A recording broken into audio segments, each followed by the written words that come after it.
The night the triplets almost stopped breathing was the same night four lonely hearts collided under harsh hospital.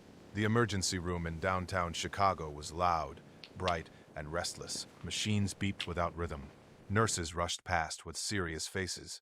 The smell of sanitizer hung heavy in the air. In the middle of it all stood Mason Hale, shoulders slumped, eyes red from exhaustion, staring at three small hospital beds lined up side by side. Arlo, Bennett, and Callum lay under thin blankets, tiny oxygen tubes resting beneath their noses. Only an hour earlier, their faces had been swollen from a sudden allergic reaction to a snack given at daycare. Mason had never driven so fast in his life. His hands still shook from the fear that had gripped his chest when all three boys struggled to breathe at once. He had faced many hard nights as a single father, but this one felt different. This one felt like the edge of something he could not control. Mason looked older than 32. Dark circles framed his eyes. His flannel shirt was wrinkled from being worn too long. He had worked a double shift at the warehouse that day before rushing to daycare after the call. There was no one else to share the panic. No grandparent. No partner waiting at home. Just him and three little boys who depended on him for everything. Across the room, Dr. Elara Whitmore finished updating the electronic chart. Her white coat was spotless, her posture calm, her expression steady. She had been the one to stabilize them. She had moved with quiet confidence, giving orders without raising her voice. Now that the crisis had passed, she stood still, almost distant. She were stepping back into an... Mason overheard two hospital staff members speaking softly near the nurse's station. Words like insurance review and coverage gap floated toward him. His stomach tightened. He already knew the bills would be more than he could manage. The move to Chicago had drained his savings. Every paycheck barely covered rent, daycare, and groceries. Another hospital bill might push him into a corner he had been trying hard to avoid. He straightened his back and forced himself to focus on them. They were breathing normally now. Their small hands rested peacefully on their blankets. That was all that mattered. Dr. Elara walked over one last time to check their vitals. She did not speak much. She simply nodded after examining each child, but her eyes lingered longer than necessary. Something about the way the boys held onto each other even in sleep caught her attention. Their beds were separate, yet their fingers were linked across the small space between them, as if they refused to face the world alone. Elara felt a quiet ache rise in her chest, one she had trained herself to ignore over the years. She turned away before anyone noticed. After discharge papers were prepared, Mason gathered the boys' small backpacks. He wanted to leave quickly, quietly. He did not want to argue about insurance. He did not want sympathy. He just wanted to take his children home and pretend this night had never happened. Elara ended her shift minutes later. She slipped off her gloves, picked up her bag, and began walking toward the exit. Her steps were steady, practiced. She had mastered the art of leaving emotions behind hospital doors. But before Mason could guide the triplets toward the elevator, something unexpected happened. Arlo looked up and spotted Elara near the sliding door. Without warning, he pulled his hand free from Mason's grip. Bennett and Callum followed instantly, as if they shared the same thought. The three boys ran across the polished floor, their small sneakers squeaking. They reached Elara at the same time and wrapped their arms around her legs. The movement was so sudden that the entire emergency room seemed to pause. A nurse froze mid-step. A security guard turned his head. Mason stood stunned, unsure whether to apologize or rush forward. The triplets held on to Elara tightly, pressing their faces into her coat. It was not fear. It was not confusion. It felt intentional, almost protective. Mason's face burned with embarrassment. They had only met her hours ago. Why were his children clinging to a doctor they barely knew? Elara stopped moving. Her breath caught. She looked down at the three small heads leaning against her. For a second, the noise of the emergency room faded. The beeping machines disappeared. The bright lights softened. Her hands trembled slightly before she gently placed them on the boys' backs. A warmth spread through her chest, breaking through the emotional walls she had carefully built. She did not understand why this moment felt different from every other patient. Goodbye. Mason slowly approached, ready to pull them away. But he hesitated. The boys were calm, peaceful, safer than they had looked all night. Elara swallowed hard, fighting something rising inside her. She had spent years convincing herself that distance was strength, that caring too deeply only led to loss. Yet here were three children holding on to her as if she belonged to them. For the first time in a long time, she stepped back. And in that silent pause, with three small arms refused, Dr. Elara Whitmore made a choice that would quietly change all four of their lives, though Mason Hale had no idea it had already. Asterisks 2 years before the emergency room lights flashed over his sons, Mason Hale stood in a quiet hospital hallway and realized the triplets had been born early on a cold March morning. In Milwaukee, the delivery room had been fogged, all of doctors and soft alarms. But when it was over, the silence felt louder than the machine. Mason remembered holding 3 tiny swaddled babies at once, feeling fear and love mixed together in a way he had never known before. What he did not expect was that within weeks, the woman he thought would stand beside him would walk away from all of it. His wife left a short note on the kitchen counter one afternoon while the babies were. She wrote that she was overwhelmed, that she could not handle 3 infants and a life that felt. Mason read the note 3 times before. There was no dramatic fight, no loud goodbye, just an empty closet and 3 crying newborns who needed to be fed at the same time. From that day on, Mason became. He learned how to hold 2 bottles in one hand while rocking the 3rd baby with his foot. He learned how to sleep in short pieces, never longer than 40 minutes. He worked mornings at a delivery warehouse and nights stocking shelves at a grocery store. Between shifts, he drove back home to change diapers and heat formula in the microwave. Friends who once promised to help slowly stopped calling. At first, they sent supportive messages. Then the messages became shorter. Eventually, Mason understood in a quiet way. Most people his age were building careers or traveling. He was pushing a triple stroller through snow. Money was always tight. Daycare for 3 toddlers cost more than his rent. He sold his old guitar. He canceled his health insurance. He stopped buying anything that was not necessary. Dinner was often microwave pasta or peanut butter sandwiches, eaten at the kitchen counter while the boys sat in their high chairs. Some nights after work, Mason did not go inside right away. He stayed in the driver's seat of his car, forehead resting on the steering wheel. He owed himself exactly 3 minutes to feel the weight of everything. 3 minutes to admit he was scared. Then he wiped his eyes, stepped out of the car, and became strong again before opening the apartment door. The triplets grew fast. Arlo became curious and observant. Bennett was gentle and thoughtful. Callum was quiet but deeply aware. Even at 3 years old, they seemed to sense their father's mood. When Mason sat on the couch too long after a long shift, one of them would climb onto his lap without being asked. If he sighed heavily, another would bring him a toy to share. They did not have words for loneliness, but they understood it in their own way. Mason's extended family suggested adoption more than once. An aunt said it kindly, claiming it might give the boys more stability. A cousin offered to take one child to ease the burden. Mason listened but never considered it. The idea of separating them felt wrong. The idea of giving them away felt impossible. He had made a quiet promise the day they were born that he would not be the one. When Callum decided he liked his curls a little longer than his brothers, Mason did something that surprised even him. He searched online tutorials late at night and learned how to braid small sections. His fingers fumbled at first, but he kept practicing until Callum smiled at his reflection in the mirror. It was a small victory, but it meant something. It meant he was trying. After 2 exhausting years in Milwaukee, Mason decided to move to Chicago for better work opportunities. The change felt risky, but staying felt worse. Chicago offered slightly higher pay and a chance to start fresh, where no one knew his story. He found a small apartment near a daycare center. Told himself things would. Still, one fear: hospitals. The memory of the delivery room and the moment he realized he had been abandoned haunted him. Medical buildings reminded him of that hallway, that cold floor, that feeling of being left behind. He avoided doctors unless absolutely necessary. So when the daycare called about a sudden allergic reaction and said all 3 boys were struggling to breathe after eating a shared snack, Mason felt the old fear return stronger than ever. His hands shook as he buckled them into their car seats. He kept checking the rearview mirror as their faces reddened and swelled. He kept repeating to himself that he would not fail them. The drive to the Chicago emergency. Every red light felt like a threat. When he finally rushed through the sliding doors carrying Bennett while Arlo and Callum clung to his jacket, he felt both terrified and determined. He would stand there as long as it took. He would sign any paper. He would beg if he had to. He did not know that this night would be different from every other hard night he had survived. He did not know that the same hospital he feared would become the place where something unexpected would begin. Mason believed this visit was only about an allergic reaction, but he had no idea that fate had already stepped into that emergency and was quietly rearranging his fear. Asterisks, long before 3 small boys wrapped their arms around her in the emergency room, Dr. Elora Whitmore had already trained herself. Dr. Elora Whitmore was known across the hospital as calm under pressure. Parents trusted her steady voice. Nurses respected her sharp decision. In the pediatric emergency unit, She moved like someone who had mastered chaos. She could read vital signs faster than most people read text messages. She could sense when a child was about to crash before the monitors confirmed it. But skill and strength were only the parts people could.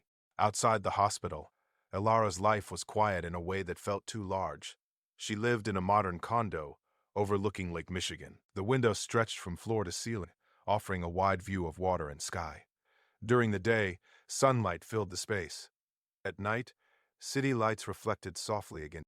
Yet the apartment felt untouched by real living. The couch pillows were always straight. The kitchen counters were always clear. No shoes ever sat by the door. No laughter echoed off the walls. 2 years earlier, her marriage had ended in silence, much like Mason's. After years of trying to have a child, after doctor visits and hopeful calendars and whispered dreams, the losses began.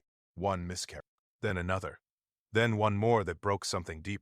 Her husband tried to stay strong at first, but grief changed them in different ways. He wanted to stop trying. She wanted to hold on to hope. Slowly, the space between them grew wider than the lake outside her window. When he finally left, he did not shout, he simply said he could not. Inside, Elara signed the divorce papers, steady hands. The next morning, she went to work as if nothing had happened. No one at the hospital knew. No one knew about the nursery she had once started to design in her mind. She never spoke of it. Instead, she volunteered for extra night shifts. Nights were easy. The emergency room was loud enough to drown out memory. The needs of sick children gave her purpose without asking for anything. She built walls carefully, brick by brick. Professionalism became her shield. Efficiency became her language. She listened to parents cry without letting their pain enter her own guarded space. Inside her bedroom dresser, in the back of the bottom drawer, she kept one small knitted baby hat. It was soft and pale yellow. She had bought it years ago after the first ultrasound, convinced she would need it soon. She never threw it away. She told herself it was only fabric. Still, she never allowed herself to touch it for long. The night Mason Hale rushed into the emergency room with his triplets, Elara was already tired from a double shift. She expected another routine case. When she saw 3 identical small boys struggling to breathe, something tightened inside her. She moved quickly, giving instructions, stabilizing airways, checking oxygen levels. She did her job perfectly. But when the crisis passed and the boys were finally resting, she noticed something unusual. Even in separate beds, their hands searched for each other. Their fingers linked automatically, forming a small chain of connection. It was not dramatic. It was simple and pure. Elara stood till longer than necessary, watching them. That quiet bond stirred a feeling she had locked away. It reminded her of something she had once imagined but never held. It reminded her of belonging. She also noticed Mason, the way he stayed close without hovering, the way he brushed hair from each forehead with the same careful touch. The exhaustion in his posture spoke of long battles fought alone. Yet he did not complain. He did not blame anyone. He simply stayed. There was something about that staying that unsettled her. She had grown used to people leaving when life became heavy. She had learned to expect distance instead of loyalty. But this man had not left. He stood there with 3 small lives depending on him, and he carried it without asking for rescue. When her shift ended and she walked toward the exit, she told herself it had been just another emergency handled and closed. Then the triplets ran toward her, their arms wrapped around her legs without hesitation. No fear, no doubt. It felt like being chosen without application, without history, without explanation. Elara froze because she did not know how to receive something so pure. She had spent years convincing herself that attachment led to loss. Yet these children clung to her as if she was safe ground. Later that night, standing alone in her condo, she tried to return to normal. Same spot. She washed her hands. She looked out at the dark water of the lake, but the memory of 3 small hands refusing to let go would not. For the first time in years, the silence of her apartment felt heavier than usual, and for the first time in years, she wondered what it would feel like to stop building walls and let someone stay. She told herself it was only another shift in a long career, but as the night grew quieter, she realized she could not stop thinking about the father who stayed and the 3 boys who had chosen her. Asterisk, children do not choose people by status or logic. They choose by safety, and that night the triplets chose her. The morning after the emergency visit, Mason expected the boys to wake up shaken or afraid. Instead, they woke up asking about the doctor, not the medicine, not the machine. The doctor? Arlo asked first, then Bennett repeated the question, and Callum simply watched his father closely, waiting for an answer. Mason brushed it off gently, telling them doctors were busy people, but inside he felt something shift. Later that week, When they returned to the hospital for a scheduled observation, the reaction became impossible to. The waiting room was full, and several nurses tried to guide the boys toward the pediatric play corner. The triplets refused. They stood close to Mason, scanning the hallway as if searching for someone specific. When Dr. Alara Whitmore stepped out of the double doors to call another patient, all three boys spotted her at the same time. It was almost like a silent signal passed between. Their shoulders relaxed, their hands unclenched. Without panic, without noise, they moved toward. The nurses exchanged surprised glances. Children often cried in hospitals. They hid behind parents. They resisted examinations. But these three boys moved toward the doctor as if walking toward home. Bennett reached into his small jacket pocket and pulled out a tiny plastic dinosaur, faded green with one scratched eye. He held it up to Ilara without speaking. It was not random. It felt like an offering. Ilara paused before. Her expression softened in a way that was hard to notice unless someone was watching carefully. She knelt down so her eyes were level with theirs. In that simple movement, she did something powerful. She lowered herself, not just physically, but emotionally. The boys mirrored each other as they stood around her. Arlo slightly to her left, Bennett near her right arm, and Callum stepping just behind her shoulder. They formed a small half-circle without planning it. It looked protective, almost instinctive. Mason noticed everything. He had seen his sons around neighbors, daycare workers, even distant relatives. They were polite but reserved. With Ilara, calm, trusting. It unsettled him in ways he could not explain. He felt grateful because it meant his children felt safe. But he also felt exposed. He was used to being the only safe place they had. There was something deeper happening, something beyond simple kindness. Children have a way of sensing emotional truth without words. They read tone, posture, silence. They notice who listens fully and who only pretends to. The triplets sensed that behind Alara's calm surface lived a quiet loneliness that matched something in their father. They did not understand it in adult terms, but they felt it. As Alara examined them gently, she spoke little. She listened to she checked their pulse. But her eyes carried more than medical folk. They carried recognition. These boys were not just patients. They were mirrors reflecting something she had buried. Mason stood a few steps away, watching. When Alara looked up briefly, their eyes met. No words passed between them. Yet something unspoken traveled in that. It was not romance, it was understanding. Two adults who had both been left behind in different ways. Two people who had learned to survive without asking for help. A hospital social worker later approached Mason in the hallway, mentioning follow-up care and community allergy programs.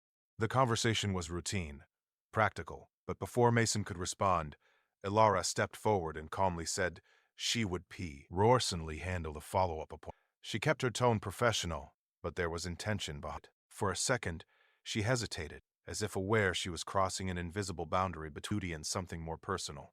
Then she confirmed the next appointment date. Mason felt that familiar discomfort again. He was not used to someone stepping in willingly. He had built his life around managing alone. Accepting help felt like admitting weakness. Yet when he looked at his sons standing peacefully around Ilara, he realized this was not about pride. It was about what they needed. Before leaving, Callum gently tugged at Mason's sleeve and looked up at him with serious eyes. Arlo and Bennett stood close beside him. They did not say much, but the question in their faces was clear. As they walked toward the exit, Bennett finally spoke softly, asking if the safe doctor would come back next time. Mason felt his chest tighten. Safe doctor. Not just doctor. Safe. He glanced back once more at Alara standing near the nurse's station, holding a small green dinosaur in her hand, as if it were something fragile and rare. Mason did not yet understand why his sons had chosen her, but he knew one thing for sure. If the safe doctor ever stopped coming back, their hearts would feel it first. Sometimes the deepest kindness comes quietly, without applause, without permission, and without asking to be. A week after the hospital visit, Mason Hale sat at his small kitchen table staring at a white envelope, with the hospital's logo printed in the corner. The triplets were in the living room building a tall block tower, laughing softly as they tried to balance the piece. Mason could hear them, but his focus stayed on the envelope. His hands felt heavier than they should have. He already knew what it was. Medical bills. They arrived on time no matter how tired a father felt. When he finally opened it, his eyes moved quickly down the page. He expected numbers that would steal his sleep. He expected stress he would have to hide from the boy. But halfway through his forehead creased in confusion. The total balance was far lower than he had imagined. Almost manageable, almost merciful. He checked the page again, thinking he had misunderstood. There was a line labeled Emergency Assistance Adjustment, another labeled Foundation Support Grant. Mason leaned back in his chair. This had to be a mistake. Hospitals did not reduce bills for no reason. He assumed it was an administrative error that would correct itself later with a second larger state. The relief he felt refused to settle fully because he did not trust it. At the hospital, Dr. Elara Whitmore had quietly reviewed Mason's insurance file the morning after the incident. She noticed the coverage gap immediately. She saw the part-time employment classification and the limited benefits attached to it. She understood what those numbers meant for a single parent raised. She did not ask Mason about his finances. She did not want to embarrass him. Instead, she contacted the hospital foundation director and presented the case, outlining the medical necessity and the family's financial strain. Her reputation carried weight. Her recommendation mattered. Within days, the foundation approved partial coverage. She also spoke with the billing department, requesting a review of duplicate emergency charges. She framed it as a quality assurance concern, not a personal favor. Her tone stayed professional. Her reasoning stayed logical. No one questioned her. Elara never told Mason. She did not want gratitude. She did not want attention. She told herself it was simply the right thing to do. Yet deep down, she knew it was more than professional duty. It was personal. Back at his apartment, Mason folded the letter carefully and placed it on the counter. Relief and pride wrestled quietly inside him. He had always believed he must carry every. Accepting help felt unfamiliar, almost uncomfortable. He wondered if he should call the billing office to confirm the change. He wondered if calling would The next follow-up appointment arrived sooner than expected. Mason brought the boys to the hospital, still uncertain whether to mention the bill adjustment. During the visit, he tried to observe Elara more closely. She behaved the same as always, calm, focused, steady. If she knew anything about the billing change, she did not show it. After the appointment, Mason approached the front desk to clarify the statement. The billing representative smiled politely and confirmed that a hospital foundation grant had been applied, under physician recommendation. She mentioned Dr. Whitmore's name casually. The words landed slowly. Physician recommendation. Dr. Whitmore. Mason stood still for a moment, absorbing what that meant. She had stepped in without telling him. She had used her position to protect his family from financial pressure. Not for praise, not for recognition, just quietly. When he turned and saw Elara down the hallway speaking with a nurse, something shifted inside him. Gratitude rose. Then discomfort followed. He was not used to someone advocating. He did not know how to respond without feeling smaller. Later, as they prepared to leave, Mason walked toward her with the intention of thanking her properly. He had rehearsed simple words in his mind, but when he stood in front of her, those words felt too small for what she had done. He managed a quiet expression of appreciation, careful not to sound overly emotional. Elara acknowledged it with a nod, keeping professional distance. She did not minimize the gesture, but she did not expand it either. Her eyes softened briefly, then returned to their usual guarded calm. She seemed determined not to let kindness turn into attachment. That evening, alone in her condo, Elara opened her laptop and began researching local support groups for single parents. She told herself it was clinical curiosity. She bookmarked resources quietly. She considered how Mason might benefit from community beyond survival. Meanwhile, at home, the triplets sat at the dining table with crayons spread around them. They drew a picture together. 4 stick figures stood side by side, holding hands. Mason noticed the detail immediately. 3 smaller figures, 1 tall figure, and another tall figure beside him. He did not ask questions. He simply stared at the drawing longer than necessary. Something was changing, slowly and gently, without announcement. When Mason finally understood that Dr. Elara Whitmore had personally intervened to ease his burden, he felt something new and unsettling, because he did not know how to carry gratitude without also regarded heart. Asterisk, being chosen feels beautiful at first, until you realize it means someone might depend on you enough to break your heart. After learning what Dr. Elara Whitmore had done with the hospital bill, Mason Hale felt something unfamiliar growing inside him. It was not just gratitude. It was the slow, steady fear of needing someone. For 2 years, he had built his life around independence. Depending on anyone felt dangerous. Everyone who had promised forever had eventually walked. Late at night, after the triplets were asleep, Mason often sat at the edge of his bed, thinking about that pattern. His wife had left. Friends had drifted away. Even family support had faded into advice from a distance. He had survived by lowering his expectations of others. If he expected nothing, he could not be disappointed. But now his sons were asking about Alara every day. They asked when their next appointment was. They asked if she liked dinosaurs. They asked if she had a favorite color. It was not childish curiosity alone. It was attachment in real time. Mason saw it clearly, and that clarity made him uneasy. Alara, on her side, had begun personally attending every allergy follow-up appointment. She adjusted her schedule without announcing it. She told colleagues she preferred continuity of care. That explanation sounded professional enough, but deep down she knew it was something else. She wanted to see the boys. She wanted to see Mason too, even if she did not admit that part aloud. Over the next few weeks, something subtle changed inside her. During one appointment, Bennett made a serious face while explaining how he would protect his brothers from peanuts forever. The confidence in his tiny voice caught her off guard, and for the first time in months, Ilara laughed openly. The sound surprised even her. It echoed lightly in the exam room, soft but real. Mason noticed that laugh. It was different from her usual polite smile. It felt unguarded. In that moment he realized he was witnessing someone who had forgotten how to feel light. Ilara also began noticing small details, the way he flexed his hand quietly as if easing stiffness from long shifts, the way he stood instead of sitting, even when chairs were available, because sitting meant admitting he was tired. She saw the fatigue in his eyes that no amount of coffee could fix. One afternoon, after a routine checkup, Chicago weather shifted suddenly. A heavy snowstorm rolled in without warning. The hospital lobby filled with patients waiting for conditions to before heading outside. Mason stood near the glass doors watching snow pile up quickly.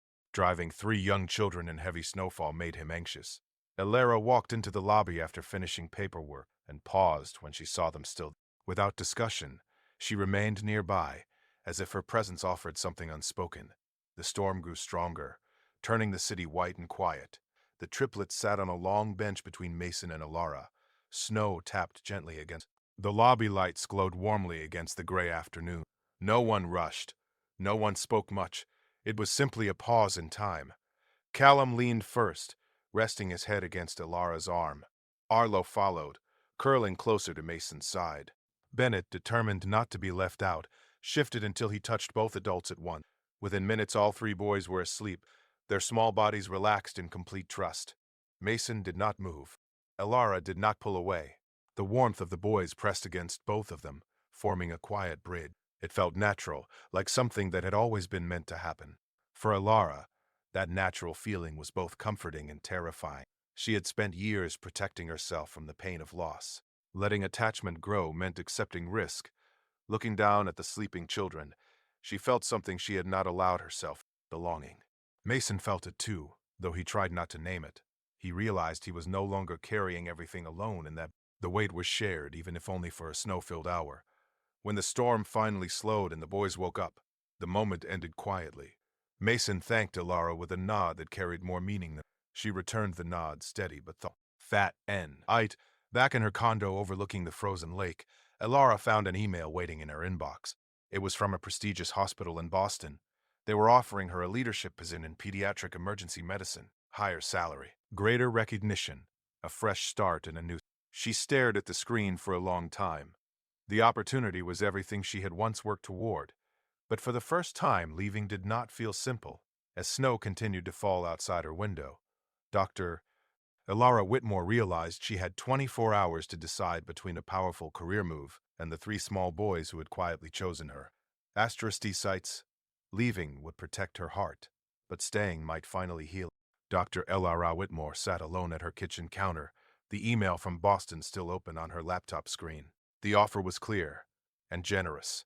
A leadership role, a higher salary, national recognition. It was everything she had once imagined when she first started medical school. Years of hard work had led to this kind of opportunity. It was the kind of offer people did not refuse. Yet instead of excitement, she felt weight. The idea of moving to Boston meant stepping into a stronger career path, but it also meant walking away from Chicago, walking away from 3 boys who had started to look for her in every room, walking away from a father who was slowly learning how to let someone stand beside him. Mason had no idea about the. He continued his routine, unaware that something fragile was hanging in the balance. Each morning he packed lunches, tied shoes, and reminded the triplets about allergy as if life was steady. He had no reason to suspect change. Ilara closed her laptop and walked toward her bedroom. Against the wall stood two medium-sized moving boxes she had once used. She had never thrown them away. Now she stared at them as if they were waiting for her decision. The apartment around her felt just as quiet as it had the day she signed the divorce paper. She remembered that afternoon clearly, sitting at a long wooden table in a lawyer's office, listening to legal language that made the end of a marriage sound simple and clear. It had not felt simple. It had felt like another door closing quietly. She had promised herself then that she would focus only on her, that she would never again depend on something uncertain. Boston fit that promise perfectly. Boston was safe in a different way. It asked for ambition, not vulnerability. Later that evening, she found herself driving without a clear destination. Snow still lined the sidewalks. Streetlights reflected off wet pavement. Without planning it, she turned down the street where Mason lived. His apartment building was modest, older brick with narrow windows. Nothing like her glass-walled condo. As she slowed her car near the curb, she noticed light glowing from one second-floor window. The curtains were partially open. On the wall inside, shadows moved gently. She could not hear anything from her car. 4 figures, 3 small shadows jumping and waving. One taller shadow standing close, then another tall shadow. The shapes overlapped, blending together as if they belonged in the same frame. Elara's breath caught. She had not planned to step inside. She had not planned to feel, but seeing those shadows stirred something powerful. It looked simple. It looked imperfect. It looked alive. Inside that apartment, Mason was trying to ignore a dull ache in his shoulder. Earlier that day at the warehouse, a heavy box had slipped unexpectedly. It was not a serious injury, but it had strained his muscles enough to leave him stiff and sore. He did not mention it to anyone. Missing work was not an option. Complaining was not helpful. The triplets, however, noticed small changes. They saw how their father moved slower when lifting them. They saw the way he rubbed his shoulder when he thought they were not looking. Children observe more than adults realize. That evening, as Mason reached for a plate on a high shelf and winced slightly, Bennett frowned. Arlo whispered something to Callum. Within minutes, the boys gathered around the kitchen table with serious expressions. They insisted on calling the safe doctor. Mason tried to reassure them that he was fine, but their faces showed quiet determination. They trusted Elara in a way that felt steady and deep. Eventually, Mason gave in, not because he believed he needed help, but because he did not want to dismiss their concern. When Elara saw Mason's name on her phone, her heart skipped. She answered calmly, listening carefully.